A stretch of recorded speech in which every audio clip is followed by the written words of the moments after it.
বাংলাদেশ কখনো হার মানে না। দুর্যোগ আসবে। সংগ্রাম ছিল, সংগ্রাম আছে, সংগ্রাম থাকবেই। তবুও আমরা হার মানব না। আমরা মাথা উঁচু করে দাঁড়াবো। কারণ মুক্তিযোদ্ধারা আমাদের শিখিয়েছে সাহস, শিখিয়েছে বেঁচে থাকার অনুপ্রেরণা, শিখিয়েছে যুদ্ধ করে সংগ্রামের সাথে নিজেদের স্বাধীনতা ছিনিয়ে আনা।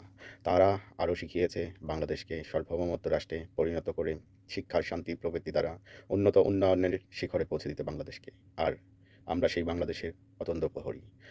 তাদের অর্জিত স্বাধীনতাকে রক্ষার দায়িত্ব আমরা তুলে নিতে চাই আমাদের ঘাড়ে। তাদের সম্মান আমাদের মাথার উপর। বাংলাদেশের সম্মান আমাদের মাথার উপর।